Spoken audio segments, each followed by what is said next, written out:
The cease-and-desist is now the loudest verse Papoose and Claressa Shields have released all year, and the part nobody wants to say out loud is that the document may have made Remy Ma's song more powerful, not less. Because this was supposed to be a rap dispute. Remy Ma drops W.Y.F.L, a record aimed at the ghostwriting claims, the relationship drama, and the people connected to her divorce. Papoose could have answered with 16 bars, a freestyle, a live stream, anything that sounded like music. Instead, according to the reported legal documents, his attorney sent a letter demanding that Remy stop publishing the record and remove it from the internet. That changes the entire question. Everybody has been watching this like it is another chapter in a messy celebrity breakup. But the real story is the collision between a rapper's public identity, a boxer's growing music persona, an ongoing divorce, and a legal strategy that can turn a diss track into evidence. Personally, this puts reputations, money, and public credibility on the line. Culturally, it asks whether artists who build their names on confrontation can suddenly run to paperwork when the bars come back in their direction. And systemically, it exposes something even bigger. The moment a personal argument becomes content, every lyric can become a legal exhibit, every interview can become a contradiction, and every public statement can be replayed by the other side. The mystery is not simply whether Remy named them. The mystery is why a song released on April 10th was followed by a legal letter dated April 18th. And why the same record later returned to the center of the conversation when Remy performed it at Angie Martinez's summer barbecue in Brooklyn and appeared to change one line to say Pap. The headline says Papoose and Claressa Shields filed a cease-and-desist. The available reporting identifies Papoos's lawyer as the person who sent the letter, while the document reportedly addresses remarks aimed at both of them. That distinction matters. And when we get to the exact lyrics the letter highlighted, the non-disparagement discussions, and the moment this stopped being about rap and became a battle over narrative control, you are going to understand why this is not just a song being taken down. This is a public fight over who gets to define the past. Drop your thoughts in the comments, hit like, and subscribe. Let's get into it. Remy Ma's W.Y.F.L landed in a situation that was already combustible. This was not a random artist releasing a random freestyle into a quiet timeline. Remy and Papoose had spent years being presented as one of hip-hop's more durable couples. Their relationship was part love story, part industry partnership, part public mythology. They had history before the television appearances, they had a daughter together, and they had created an image of loyalty that fans understood immediately. Then the image cracked, and when it cracked, it did not crack privately. Papoose and Remy publicly moved toward divorce after a series of public exchanges. In May 2025, Papoose announced that he had filed, saying he had waited because he wanted to protect the peace of their daughter. He also accused Remy of cheating numerous times, claims Remy disputed. Those are allegations from a public breakup, not findings that should be treated as courtroom facts. But the important point is that both sides had already moved the relationship from private pain into public testimony. Once that happened, every interview became part of the story, every post became a rebuttal, and silence itself became something fans interpreted. The conflict also involved Claressa Shields, the undisputed boxing champion who became publicly associated with Papoose after the relationship fractured. In December 2024, people reported that Remy accused Shields of helping spread negative stories about her and posted alleged private messages involving Shields and Papoose. Papoose called Remy a narcissist and said he had repeatedly requested a divorce. Shields responded publicly as well. Again, these were competing claims during a painful separation. The safest and most accurate way to describe them is as allegations and statements from the people involved, not as independently proven facts. But emotionally, the damage was already done. The private relationship had become a three-person public narrative. Then came the ghostwriting argument. In a May 2025 Instagram Live discussed by Complex and Heart Radio, Papoose claimed that he had written a large percentage of Remy's rhymes, including the famous claim that he wrote 90% of the material that came out of her mouth. He also mentioned conceited.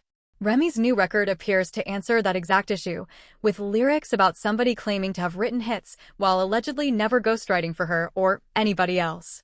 That is why the record has a sharper edge than a normal breakup diss. It is not just saying, "You hurt me."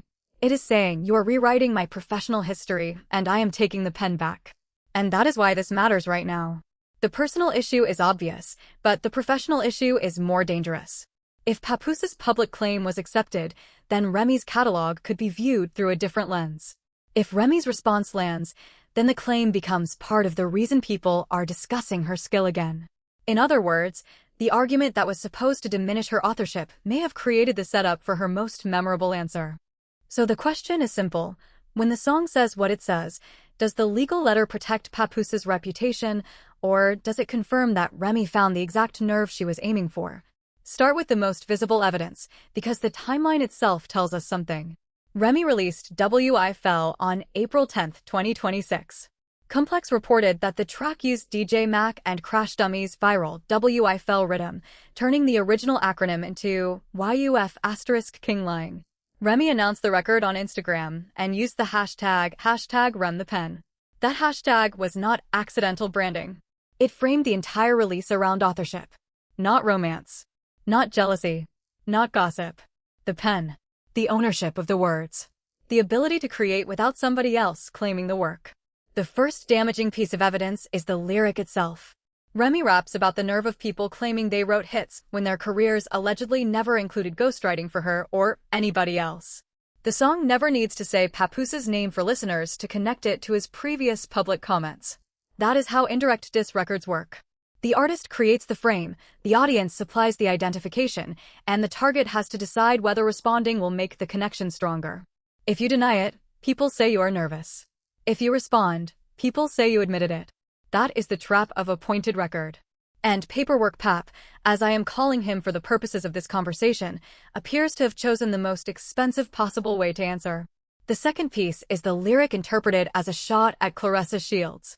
Remy refers to someone being in competition with herself, doing too much over an average relationship, and wanting to be a baddie without being bad enough. She did not identify Shields by name in the studio version. That matters legally and rhetorically. A listener may understand the target from context, but a listener's inference is not the same thing as an explicit naming. The reported legal letter nevertheless highlighted lyrics interpreted as being aimed at Shields. That tells us the legal team was not treating the song as random artistic noise. They were treating it as a public communication with identifiable targets. Now, I am not a lawyer, and neither is the average person in a comment section typing free speech with 14 exclamation points. But a cease-and-desist letter is not automatically a court order. It is a demand and a warning that the sender may pursue further legal action. Baller Alert reported that the letter warned of possible defamation claims and legal fees if Remy did not comply.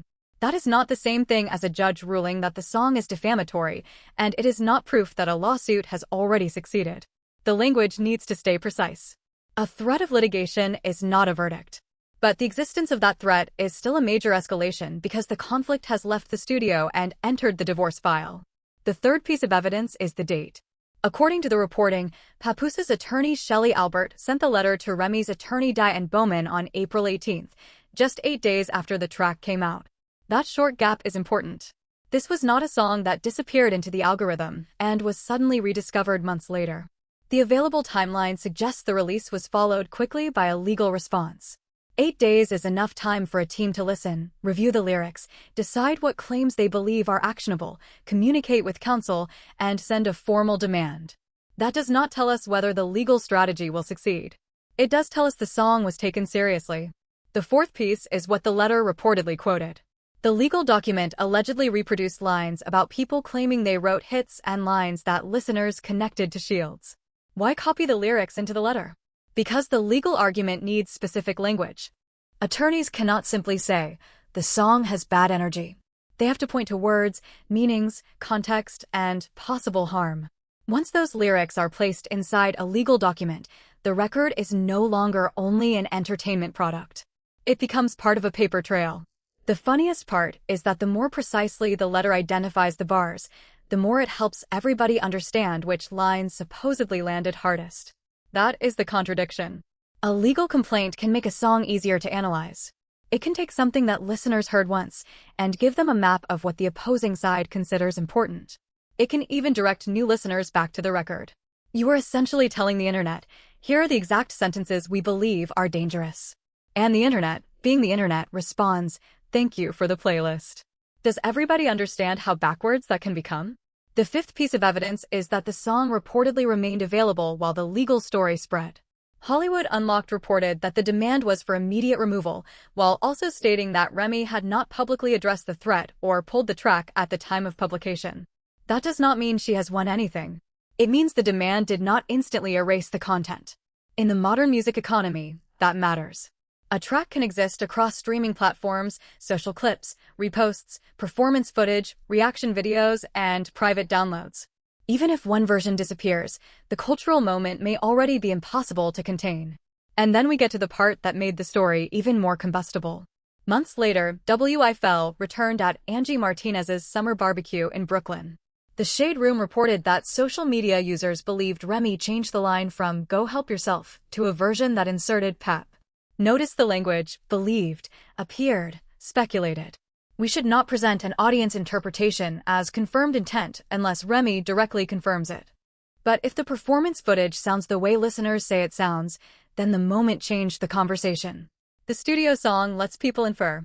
The live performance appears to give them a name. That is why the April date and the August performance cannot be treated as one event. The cease-and-desist reportedly came first. The performance came later. So the story is not Remy performed the song and then Papoose immediately filed. The more accurate timeline is that the record came out, the legal letter followed, the song stayed in the culture, and then the performance gave it another life. The paperwork did not close the chapter. It became part of the chorus. And oh, do I have more for you, because the public evidence is only the surface. The next part is where the story gets more uncomfortable for the people defending paperwork Pap and interview gloves. We have to talk about the people who amplified the record, the people who responded to it, and the strange contradiction between saying someone is irrelevant while taking legal steps that make the entire internet study their lyrics. If you are one of the fans saying, "Nobody knows Remy's songs," I need you to explain why everybody suddenly knows the exact lines Papoose's legal team reportedly copied into a letter.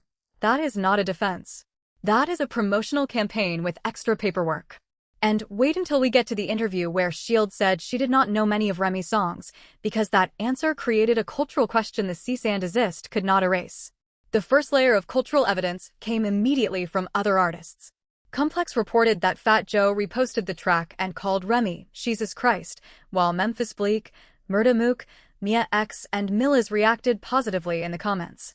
These are not random accounts with a podcast microphone and a ring light. They are recognizable names connected to hip-hop's broader community. Their reactions do not prove that every lyric is true, and they do not establish that Remy won a legal dispute. What they show is that the record was received as a rap record, not merely as a private argument. That distinction is important. Hip-hop has always had a cultural court separate from the legal court. The legal system asks whether a statement meets a specific standard. The culture asks whether the line was sharp, whether the target responded effectively, whether the record is memorable, and whether the artist sounded in control. One court deals in evidence and procedure. The other deals in replay value. A cease-and-desist can address the first court, but the second court is already listening to the hook. The second cultural piece is the way Remy's hashtag framed the entire battle. Hashtag #RemThePen positioned her response as a declaration of authorship. That is especially significant because the ghostwriting claim attacked the foundation of her rap identity. Remy is not just known as a celebrity who happens to release music.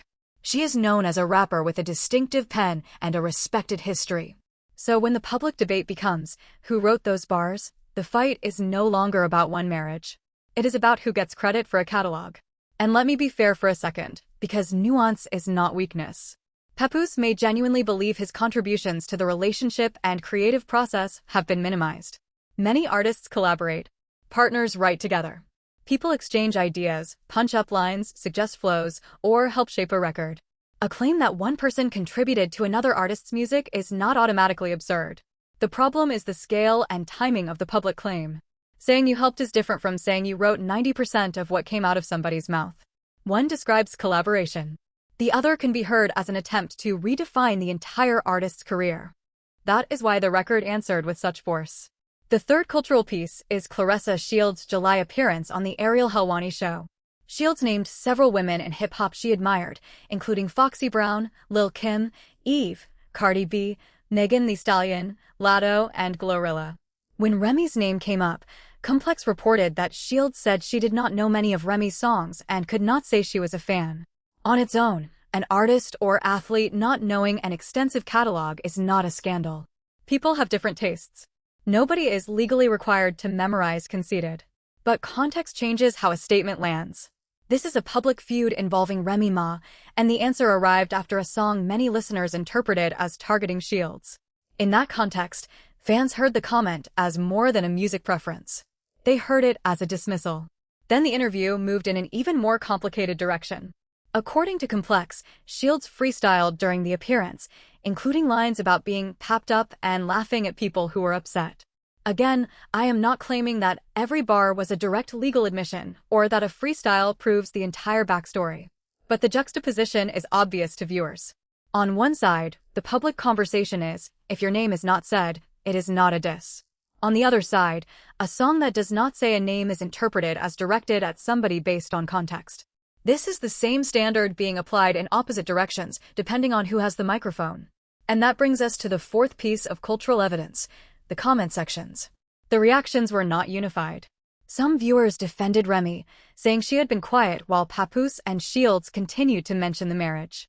Others argued that Remy should move on and criticized her for publicly attacking the father of her child. Still others focused on the irony of a person with a rap identity turning to lawyers over rap lyrics. That disagreement is valuable because it reveals the real cultural split. This is not simply Remy fans versus Papoose fans. It is a fight over what accountability looks like when both sides have participated in public storytelling.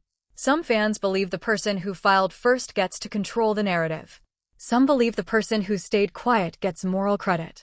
Some believe the person who releases the better record wins. Some believe neither side wins when a child and a divorce are involved. All of those positions are competing in the same comment section, and each new interview gives one side another weapon. The fifth piece is the history of the couple's public image. Papoose and Remy were once praised as relationship goals in hip-hop culture. Their story carried emotional weight because Remy's incarceration and return to music were part of the public timeline. Papoose's support was often discussed as an example of loyalty. That is why the breakup feels larger than two famous people going separate ways. The audience invested in a symbol. When that symbol collapses, the audience does not just ask who cheated or who filed. It asks whether the original story was ever as simple as it looked. Now, the counterargument is obvious. Somebody will say, Remy had her own alleged affair, so why is she acting like the victim?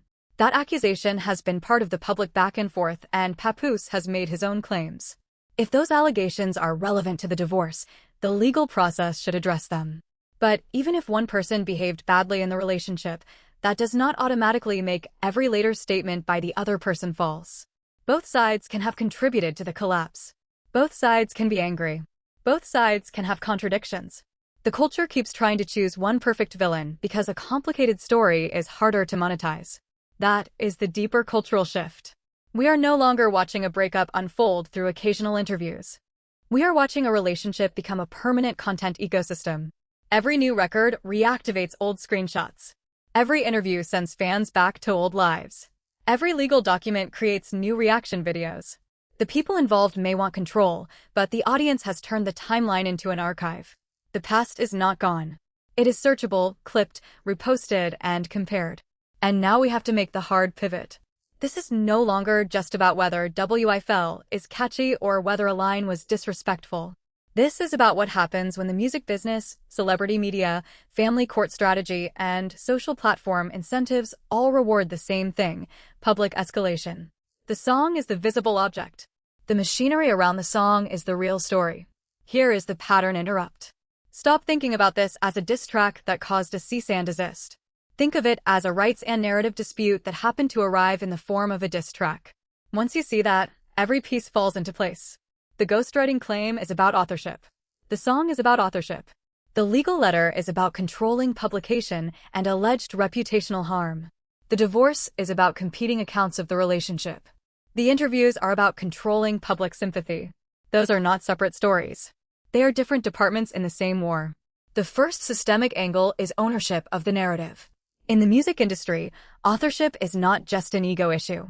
It can affect songwriting credit, publishing, royalties, residual income, performance rights, and the historical reputation of an artist. When somebody claims they wrote a significant portion of another artist's material, the claim can be heard as a statement about money and authority. Who owns the words? Who gets credit? Who gets remembered as the genius behind the scenes? Even when no formal publishing dispute is filed, public claims can influence how fans, media, and future collaborators interpret a catalog. That is why Remy's answer hit differently from a standard insult. She did not simply say, "You're corny." She challenged the source of the claim. She put the pen at the center. The line is essentially, "You are taking credit for work that was not yours." If Papoose believes that claim is false and damaging, he has a reason to respond. But the more formal the response becomes, the more the original authorship dispute receives oxygen. This is where paperwork pap runs into the Streisand effect, even if nobody intended it. When somebody tries to suppress information, the attempt can increase public curiosity. A listener who never heard W.Y.F.L may now search for it because they heard there was a cease-and-desist. A fan who only knew the breakup may now learn about the ghostwriting claim. A person who did not care about the lyric may now pause the performance footage to determine whether Pap was actually said. The demand to remove the song can become a distribution strategy it never meant to be. The second systemic angle is the legal architecture of a divorce. According to the reporting, the letter was sent in connection with the ongoing divorce matter and referred to non-disparagement discussions. A non-disparagement agreement can be designed to limit public statements that damage the other party's reputation. But the details matter. Was there a signed agreement? Was it a proposal? Were negotiations ongoing? Did both sides agree to the same terms? The available reporting describes discussions and efforts, not a final ruling that every lyric violated a binding order. That distinction should stay front and center. A divorce case creates a unique pressure point because private conflict and public expression begin to collide. One party may say, "This is my artistic expression." The other may say, "This is a targeted statement about me that causes reputational harm and affects our family matter." A judge, if asked to intervene, would not simply decide which song is better. The court would examine the language, the context, the legal standards, the evidence of harm, and whether the statement is opinion, fact, parody, or an assertion capable of being proven true or false. That is a much less entertaining process than a comment section, but it is the process that matters. And then there is the child. The letter reportedly warned that public conflict could create emotional harm for the daughter the couple shares. That concern is not automatically fake simply because it appears in a legal argument. Children can be affected by public disputes involving their parents. At the same time, invoking a child can also intensify public pressure on the other parent. So we have to hold both ideas at once. Protecting a child from public conflict is legitimate. Using the child as a rhetorical shield against every uncomfortable public statement is something a court would have to evaluate carefully. The audience should not pretend it can resolve that question from a cropped screenshot. The third systemic angle is the media economy. Celebrity outlets are rewarded for speed, conflict, and recognizable names. One article about the song leads to another about the cease-and-desist. The cease-and-desist leads to coverage of the lyrics. The lyrics lead to coverage of the divorce. The divorce leads to interviews. The interviews lead back to the song. That loop generates attention for everyone in the ecosystem, including the people who say they do not want the issue discussed. This is where the phrase narrative control becomes practical instead of dramatic. If Remy posts a song, she controls the emotional frame through music. If Papoose files a legal letter, he controls a formal frame through documents. If Shields gives an interview, she controls a personal frame through conversation. If outlets publish the timeline, they control the informational frame. Fans then choose which frame feels most convincing. Nobody is just reacting. Everyone is packaging. And the audience is part of the business model. Every repost, reaction, debate, stitch, and quote tweet increases the story's lifespan. The public argument becomes an asset. That does not mean the pain is fake. It means real pain can be converted into content. The breakup may be emotionally authentic, but the platforms do not care whether the emotion is authentic. They care whether people keep watching. That is why the legal move feels so contradictory to many hip-hop fans. The culture understands lawsuits when money, contracts, or physical harm are involved. But a cease-and-desist over a diss record hits a different nerve, because rap has historically been built on exaggerated insults, coded references, and public retaliation. The line between art and accusation has always been messy. A rapper can imply something without naming it. A listener can identify the target without the target appearing in the lyrics. The moment lawyers enter, that ambiguity becomes the battleground. One person is asking the culture to interpret a line as obvious when it helps their argument and irrelevant when it hurts them. The other person is asking the culture to interpret a line as art when it helps their argument and literal when it hurts the opponent. That is the contradiction at the heart of this whole episode. And here is the uncomfortable business truth. The people involved are not only fighting over what happened. They're fighting over who gets to monetize the meaning of what happened. Remy can turn her version into music.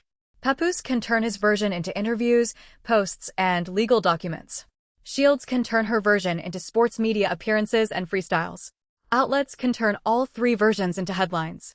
Meanwhile, the audience becomes the unpaid research department, replaying old clips and deciding which version feels real.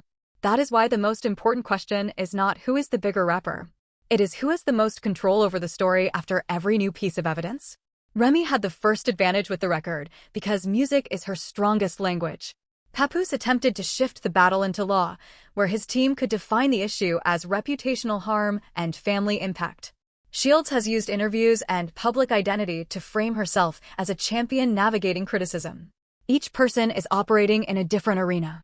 But you cannot move an argument into another arena and expect the culture to forget the original rules. Papoose may have the right to seek legal advice. Remy may have the right to release artistic commentary.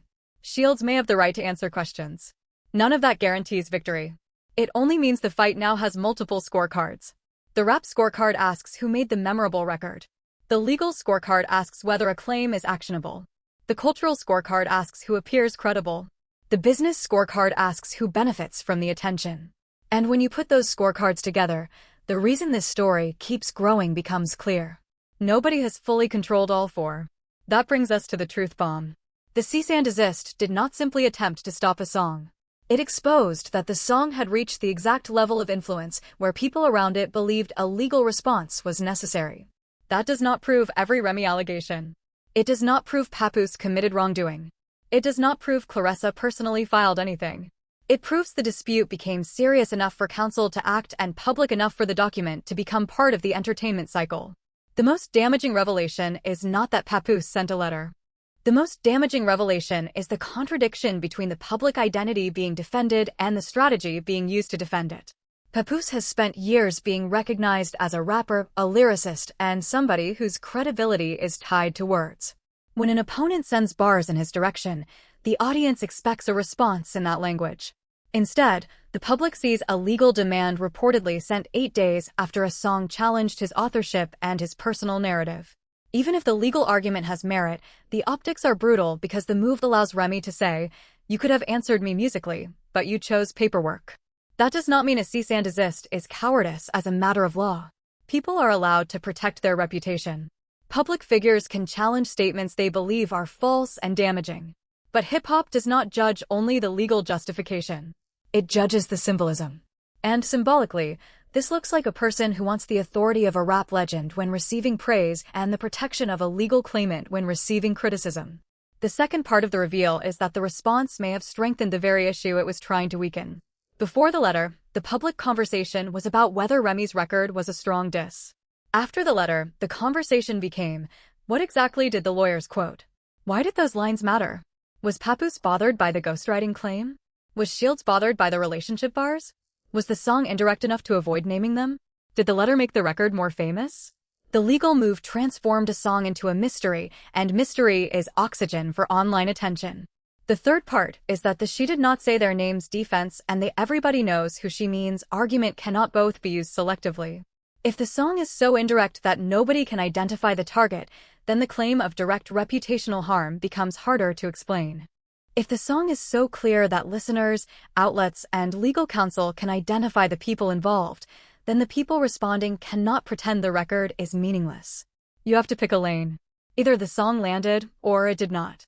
Either the target is clear, or the accusation is too vague to carry the weight being placed on it. And that is why Remy's strongest advantage is not that every word she said has been proven. It is that she understands the language of the moment. She converted the ghostwriting dispute into a hook, the breakup into context, and the legal response into a second act. She does not need the audience to agree with every allegation to benefit from the attention. She only needs the audience to believe the record has enough truth, tension, or skill to deserve another replay. The consequences go beyond these three people. If every emotionally charged rap line triggers a legal escalation, artists may become more cautious. If every legal threat creates more attention, celebrity disputes may become even more performative. If fans reward whoever produces the most outrageous chapter, private pain will continue being converted into public content. That is the reckoning. The culture says it wants authenticity, but the platforms reward escalation. The artists say they want privacy, but the business rewards disclosure. The lawyers say they want the song gone, but the legal letter can become the headline that keeps the song alive. So, what do we actually know? We know W.Y.F.L was released on April 10th. We know the song was widely interpreted as addressing Papoose and Claressa Shields. We know reporting described a cease-and-desist letter sent by Papoose's attorney on April 18th. We know the letter reportedly demanded removal and referenced lyrics and non-disparagement concerns. We know the legal threat is not the same as a court judgment. We know Remy later performed the track at Angie Martinez's Brooklyn event, where social media users believed she inserted Papoose's name. Everything beyond that must be handled with qualifiers. But even the confirmed timeline tells a powerful story. Remy Ma is not necessarily winning because she is perfect. She is winning the cultural moment because the controversy keeps proving that her record has a center of gravity. The song created a response. The response created coverage. The coverage created more conversation. And every attempt to move the story away from the record somehow drags the record back into the spotlight. That is the part paperwork Pap cannot control. Now let us talk about the hero resolution, because the hero is not the person who never made a mistake. The hero is the person whose strongest public position is still connected to the work. Remy's best argument is not an Instagram caption. It is not a screenshot. It is not a long explanation. It is the fact that she put the authorship dispute into a song and gave listeners something they could replay, quote, and debate. That does not erase the allegations against her. It does not prove every claim she has made about Papoose or Shields. It does not make public family conflict healthy. But it does show discipline in one specific area. When the question became whether she could write, she answered by writing. When the question became whether she could still command attention, she released a record people continued discussing months later. When the question became whether the song had a target, the legal response reportedly explained the target more clearly than the original record did. Meanwhile, Papoose's public position has become divided between the rapper who claims enormous creative influence and the man associated with a legal filing over a rap response. Those two images can exist at the same time, but they create friction. If you want to be viewed as the lyrical authority who helped shape somebody else's work, the culture expects you to understand the rules of lyrical combat. If you want to protect yourself through law, you can do that, but you should not be surprised when people discuss the optics. And Claressa Shields is caught inside that contradiction too. She is an elite athlete with a legitimate championship identity, and she has every right to answer questions and make music if she chooses. But when she says she does not know many Remy Ma songs, while appearing in a public conversation connected to a Remy diss track, fans are going to compare the statement with the context. That is not necessarily fair, but it is predictable. Public figures do not control which details the audience connects. Here is the contrast one-liner. Remy turned a collapsing relationship into a record people replayed, while the people trying to control the conversation turned the record into a legal document people started reading. One person is fighting with the pen. The other side is fighting over the existence of the pen.